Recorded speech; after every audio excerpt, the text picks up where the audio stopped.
골로새서 4장 7절 8절 말씀 다 같이 한 목소리로 받들어 읽도록 하겠습니다. 두기고와 내 사정을 다 너희에게 알려주리니 그는 사랑받는 형제요 신실한 일꾼이요 주 안에서 함께 종이 된 자니라. 내가 그를 특별히 너희에게 보내는 것은 너희로 우리 사정을 알게 하고 너희 마음을 위로하게 하려 함이라. 아멘.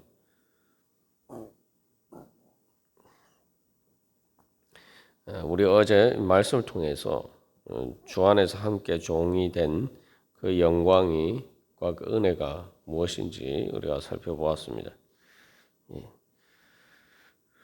그래서 이 신실한 일꾼이라는 것은 바로 우리의 믿음이 주님의 사랑을 받고 그 주님의 신실한 은혜와 또한 예수 그리스도께서 우리에게 베풀어 주신 그 충성된 구속의 사역을 온전히 믿는 믿음 가운데서 우리가 자라갈 때 우리도 하나님처럼 또 예수님처럼 그렇게 우리의 믿음이 신실함으로 나타나고 또한 충성으로 발전될 때 우리가 주의 종이 될 수가 있습니다. 그래서 이 주의 종이 된다는 것은 사실은 어떻게 보면은 당연히 예수님을 주님으로 섬기면은 말 그대로 예수님이 내 주님이니까 나는 주님의 종이죠. 예수님을 주님이라고 부르는 것 자체가 주님의 주라는 말은 주인이란 말이고 그렇기 때문에 나는 주님의 종입니다라는 고백을 담고 있는 것입니다. 그런데 문제는 우리가 실제로 예수님을 주님으로 믿고 고백하지만 정말 주님의 종처럼 내가 그렇게 머리 대신 예수 그리스도께 순종하고 그렇게 따르지 못할 때가 많다는 거죠. 그래서 주의 종이 영광의 직분인 것은 믿음이 성장해야지만 그래서 우리가 주님의 말 그대로 주님께 온전히 순종하는 주의 종이 된다는 거죠. 그래서 여기서 이제 또 중요한 것은 우리가 주님의 종이 되는 만큼 예수님이 내 주님이 되시는 거죠. 그래서 우리가 입으로 예수님을 주님이다라고 고백하는 것을 통해서 예수님께서 나의 주님 되신 효력이 나타나는 것이 아니라 물론 그것이 단순히 우리의 마음의 표현이어야 되고 그래서 실제로 내 입술로 주님을 고백하는 것이 진짜 내 마음과 내 삶 가운데서 내가 진짜 예수님을 얼마나 주님으로 순종하고 말 그대로 예수님을 내 주인으로서 우리가 섬기고 따르느냐 거기에 비례해서 예수님이 나의 주님이 되신 은혜가 우리 가운데 나타난다는 것을 우리가 다시 한번 기억할 필요가 있습니다. 아무리 예수님이 나의 주님이고 내가 예수님을 주님이라고 부른다 하더라도 실제로 내가 주님의 종처럼 온전히 순종하지 않으면은 그만큼 그것은 실질적으로 예수님이 내 주님이 아닌 거죠. 그래서 우리의 믿음의 성장은 내가 얼마나 말 그대로 문자 그대로 주님의 종이 되느냐에 달려 있는 겁니다. 그게 이제 믿음의 본질이죠. 그래서 우리가 주님의 종이 되기 위해서는 그래서 우리의 믿음이 신실함과 또한 통해서 충성으로까지 이제 발전이 되고 성장을 해야지 우리가 주님의 종이 될 수가 있죠. 그래서 이 믿음 말 그대로 믿는다라고 할 때 우리가 온전히 믿어야지 주님의 종이 될 수가 있습니다. 우리가 주님의 종이 되지 못하는 근본적인 이유는 내가 주님을 믿지 않기 때문에. 주님을 믿는다는 것은 무슨 말이냐면 하나님의 지혜와 능력이 나보다 더 뛰어나시다 라고 믿는 거예요.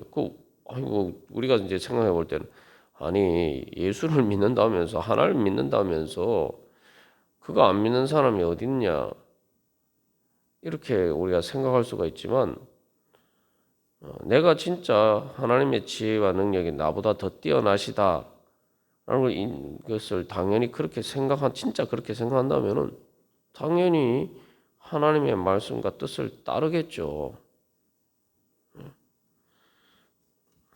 뭐 이게 부모와 자녀 간의 관계도 보면은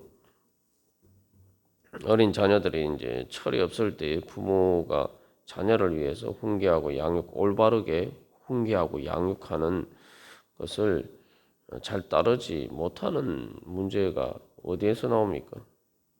그거 믿지 않기 때문에.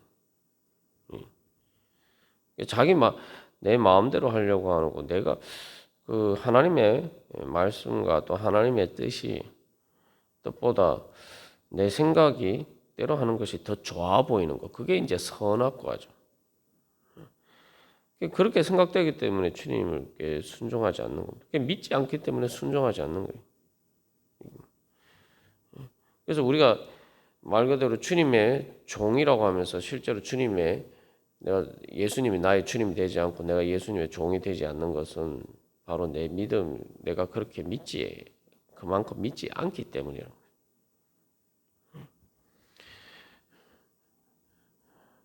그래서 내가 정말 주님의 종처럼 그렇게 내가 행하고 있느냐, 순종하고 있느냐. 그리고 또한 주님의 종이 되려면은 또 주님을 사랑하는 마음이 있어야 됩니다.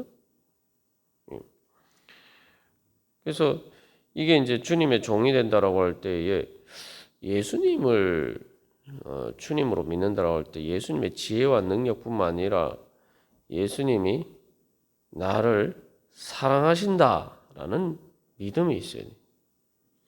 그래야지 이제 자원하는 마음으로 순종할 수 있고 그 순종이 단순히 억지로 마치 노예가 우리 앞에서 이제 골로새서 3장 22절에서 25절까지에서 이 종에 대한 그 말씀과 관련해서 자세히 살펴본 것처럼 내가 노예처럼 생각하면은 그러니까 주인이 나를 사랑한다, 주님께서 나를 사랑하신다는 믿음이 없으면은 또 이게 이제 우리가 단순히 순종을 넘어서 충성할 수는 없습니다.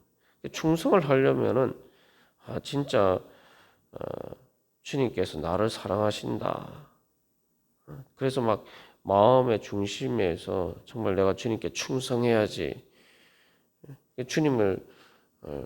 주님의 사랑에 대해서 내가 응답하는 믿음이 바로 그 표현될 때 사실 이제 충성으로 나타나는 거죠. 이제 충성과 신실과 믿음이라는 게 이제 우리가 다른 말로 문맥에 따라서 이제 다른 말로 번역하지만 이제 헬라어 단어는 다 똑같은 단어인 거죠. 그래서 우리의 믿음이 온전해지려면은 순종뿐만 아니라 말 그대로 주님의 사랑을 믿는 믿음이 되어야 돼요. 사랑의 관점에서 사랑에 대한 응답으로 사랑을 믿는 믿음은 충성으로 표현이 되는 겁니다. 그래서 다시 한번 우리가 정말 예수님을 주님으로 믿는 이유가 무엇입니까? 그래서 골로새서 2장에서 예수 그리스도 안에 지혜와 지식의 모든 보화가 감추어져 있다. 이거 믿으면 우리가 순종할 수밖에 없죠. 당연히 순종하게 되죠. 그리고 주님께서 우리를 선택하셔서 사랑하셨다. 이 골로새서 3장 12절 말 그대로 사랑받는 자, 내가 주님의 사랑을 받는 자다라는 믿음이 있으면은 우리가 단순히 우리의 믿음은 충성으로 나타나겠죠. 그래서 우리가 다시 한번 내가 주님의 종인가, 주님의 종으로서 내가 내 믿음이 진짜 주님의 종이 되는 믿음인가, 우리가 한번 점검해 볼 필요가 있습니다. 그래서 이제 주의 종이 된다라는 것은 이제 영광의 직분이 된다는 것은 단순히 어떤 특정한 어떤 선교 사역뿐만 아니라 모든 삶에 있어서 우리가 정말 예수님을 주님으로 믿고 따르느냐와 관련된 것이고, 그래서 그것이 영광이 된 것은 내가 실제로 우리가 주님의 다 우리가 뭐 예수를 믿으면은 주님의 종이 되어야 되는데, 믿음이 성장해서 정말 주님을 향한 신실한 일꾼이 되고 충성된 주님을 사랑하면서 따르는 자리에 이르는 사람들을 이루기 위해서는 믿음이 그만큼 성장해야 되고, 그것이 바로 그렇기 때문에 그게 이제 영광의 직분이고, 또 믿음이 그만큼 성장했다는 것은 예수님이 나의 주님이 되신 은혜를 그만큼 받을 수 있는 또 은혜의 자리에 설 수 있는 조건이 되기 때문에, 그 은혜를 실질적으로 효력이 그 은혜의 효력을 실제로 받을 수 있는, 그 효력이 나타날 수 있는 그런 조건이 되기 때문에 이게 영광인 겁니다. 그래서 그렇게 믿음이 성장해서 정말 주님의 종이 되는 사람이 그렇게 또 많지 않기 때문에 그게 또 영광인 거죠. 그래서 우리가 정말 세상에서 주님의 영광이 되는, 주님의 종이 되는 그런 내가 영광을 사모하고 있는가, 우리 한번 돌이켜 볼 필요가 있습니다. 그러면 이제 주님의 종이 되는 것이, 그래서 영광이라고 생각해야 이제 진짜 주님의 종이 될 수 있다는 거예요. 이게 또 동전의 양면과 같은 거죠. 그래야지 우리 마음에 정말 충성된 마음이 생길 수가 있는 거예요. 그래서 내 안에 바로 주님의 종이 되는 것을 영광스럽게 생각하지 않고, 마치 무슨 소가 도살장에 끌려가는 것처럼 정말 십자가를 넘어서 부활을 바라보지 않고 그저 예수님 때문에 내가 십자가를 져야 된다, 이런 생각만 하면 절대 주님의 종이 될 수가 없어요.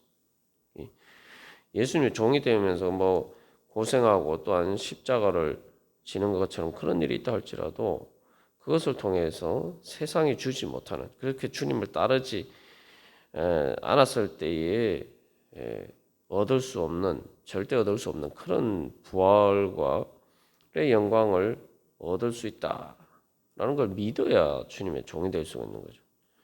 그래서 예수님께서 제자들에게 약속하신 것처럼 바로 그들이 예수님을 말 그대로 종으로, 제자로서 종으로서 예수님을 따랐을 때, 바로 그들이 모든 것을 버리고 예수님을 따랐기 때문에 예수님께서 그들에게 하나님 나라에서 보좌에 앉아서 다스리는 권세를 주실 것이다, 그렇게 이제 약속을 하는데, 그 약속은 진짜 주님의 종이 되는 사람만 받을 수 있는 영광이죠. 그래서 우리가 이 주님의 종이 되는 영광이 무엇이냐에 대해서 주 안에서 우리가 이제 자유할 수 있는 것이 주님의 종이 되는 영광이다, 우리가 나누었습니다. 그래서 특별히 여기서 주 안에서라고 할 때, 주 안에서라는 것은 가장 자유할 수 있는 공간이죠. 우리가 주님 안에 있을 때, 말 그대로 예수님이 내 주님이 될 때, 주님의 그 사랑과 능력의 가장 넓은 품 안에 있을 때에 우리가 진정으로 자유할 수가 있는 거예요. 다른 것 안에 있으면은 우리는 사실은 굴레 안에 갇혀 있기 때문에 진정한 자유를 누릴 수가 없죠. 주님 안에 있을 때에 주님은 무한하시고 영원하시고 뿐만 아니라 우리를 무한하고 영원한 사랑으로 우리를 품에 안으시기 때문에 주님 안에 있을 때에 가장 자유할 수가 있다는 거죠. 그 진리를 깨달아 아는 자만이 주님의 종이 될 수가 있습니다. 그리고 그 자유의, 진정한 자유의 영광을 누릴 수가 있습니다. 그리고 두 번째, 이제 우리가 어제 나눈 것처럼 주님의 종이 되는 영광은 주님과 사랑으로 연합하여서 하나가 되는 거죠. 그래서 너는 나의 것이고 나는 너의 것이다. 그래서 예수님이 우리의 죄와 죽음과 우리의 모든 고통과 슬픔과 질고를 다 예수님 자신의 것으로 생각하시고 십자가를 지신 것이기 때문에 그 예수님의 십자가 안에는 너는 나의 것이다 라는 그러한 예수님의 사랑이 담겨 있다. 그래서 너는 나의 것이다 라고 할 때 어떤 그것이 상대방을 억압하고 이런 것이 아니라 말 그대로 예수님께서 우리의 모든 그런 안 좋은 것들도 다 주님의 자신의 것인 것처럼 가져가시고 그 모든 짐을 지시는 게 그게 주님의 사랑이죠. 주님께서 나에게 그렇게 해주셨기 때문에 나도 이제 주님의 그 뜻에 나의 뜻이 되고 그래서 나도 주님처럼 나도 주님과 한 마음으로 그렇게 주님의 것으로 살기를 원합니다. 그래서 이제 사랑할 때는 상대방이 나를 주관하는 것을 기쁘게 여기죠. 그래서 이제 결혼하는 거죠. 결혼하는 게 그런 거죠. 부부가 된다는 것은 상대방이 나의 삶을 말 그대로 보호자가 되고 주관하는 상대방에게 나의 삶을 맡기는 사실은 가장 큰 표현입니다. 그렇게 될 때 이제 그래서 온전한 연합을 통해서 우리가 주님과 하나가 되죠. 그래서 내가 주님과 연합할수록 주님께서 말 그대로 너는 나의 것이다. 예수님께서 내 모든 슬픔과 고통과 눈물과 또한 모든 아픔과 모든 죄와 죽음의 그런 내 모든 안 좋은 것을 자기의 것으로 가져가신 은혜를 우리가 실제로 누릴 수가 있다는 거죠. 주님은 우리의 모든 안 좋은 것을 자신의 것으로 가져가시고자 하는데 내가 그 주님과 하나가 되지 않고 저는 주님의 것입니다. 그래서 주님을 따르지 않으면은 주님이 가져가시려고 해도 내가 가져갈 수가 없는 거예요. 사실은 우리의 문제는 주님이 우리 안 좋은 것을 다 가져가서 제거해 주시려고 하는데도 내가 그것을 붙잡고 있기 때문에 사실은 문제가 된다는 거죠. 나는 그렇게 하고 있지 않는데 이렇게 생각하는데 주님께서 우리의 그런 것을 가져가 주시려고 하면은 말 그대로 이제 부부 관계가 그렇듯이 한 집에 살면서 같이 한 집에 같이 살아야지 그 서로에게 좋은 은혜와 사랑을 줄 수가 있는 거죠. 근데 부부라고 하지만 별거 하면은 사실은 유명무실한 거죠. 우리도 신앙생활 할 때 그런 경우가 많단 말이에요. 그래서 정말 주님의 종이 된다라고 했을 때에 우리가 생각해 보면 우리가 머리로 어떤 생각을 하고 했을 때에 내 몸의 지체가 내 머리에 따라서 내 생각에 따라서 안 움직이는 내 몸의 지체가 어디 있습니까? 없죠. 그냥 자연스럽게 내 머리의 생각에 따라서 내 손이 움직이고 내 발이 움직이고 내 사지가 움직인단 말이죠. 그래서 그렇게 돼야지만 예수님이 내 머리가 되고 나는 예수님의 몸의 지체가 되는 거예요. 그래야지 머리 대신 예수님을 통해서 모든 머리 대신 예수님께서 우리에게 공급해 주신 모든 은혜를 내가 받을 수가 있는 거예요. 근데 이제 우리가 머리가 지시를 해도 몸이 안 움직이는 경우가 있죠. 그건 심각한 병이 들었을 때. 중풍이나 뭐 이런 여러 가지 몸에 문제가 생겼을 때에는 내가 머리로 지시해도 내 손이 내 마음대로 안 움직이는 거예요. 그러면 이게 이제 진짜 심각한 문제가 되는 거예요. 생활을 제대로 할 수가 없죠. 단순히 몸이 움직이는 것뿐만 아니라 움직이지 않는 것뿐만 아니라 우리가 지난번에도 나눈 것처럼 피도 안 통하고 이제 이렇게 되면은 이제 그 부분은 사제 그 몸에서 떨어져 나가죠. 썩어서 떨어져 나가야 돼요. 우리가 그래서 주님의 은혜를 받기 위해서 가장 중요한 조건이 믿음인데 믿음이란 게 뭐냐? 말 그대로 예수님을 내 머리로 붙들고 있는 거예요. 정말 내 몸의 지체들이 머리의 신경의 지시에 따라서 자연스럽게 움직이듯이 내가 그렇게 예수님을 내 주님으로 믿고 정말 말 그대로 주님의 종처럼 그렇게 내가 순종하고 믿고 따를 때에 주님의 은혜를 받을 수가 있는 거예요. 내가 주님의 은혜를 받기를 원하면 항상 우리가 믿음으로 구원받는다. 또 성경에서 전부 다 뭐 믿음으로 예수님을 만나서 병을 고침을 받고 또 여러 가지 문제들을 다 해결받잖아요. 그래서 예수님이 항상 하시는 말씀이 뭡니까? 내 믿음이 너를 구원하였다. 그게 뭐냐면 예수님의 그러한 구원의 능력과 은혜는 우리가 예수님을 주님으로 붙들고 붙잡고 순종하고 따를 때만이 나에게 효력이 나타나는 거예요. 그것이란 말이죠. 그렇기 때문에 우리가 주님의 종이 되는 영광이 무엇인지, 그래서 우리가 정말 그러한 믿음 가운데 내가 살아가고 있는 것인가, 우리 다시 한번 우리 자신을 돌이켜보면서 주님의 종이 되어서 예수님이 내 주님이 되고 내 구주가 되는 그 은혜와 영광 가운데 우리가 살아갈 수 있도록 우리의 믿음이 더욱 더 신실함과 충성으로 성장하고 자랄 수 있기를 간절히 소망합니다. 다 같이 기도드리시겠습니다.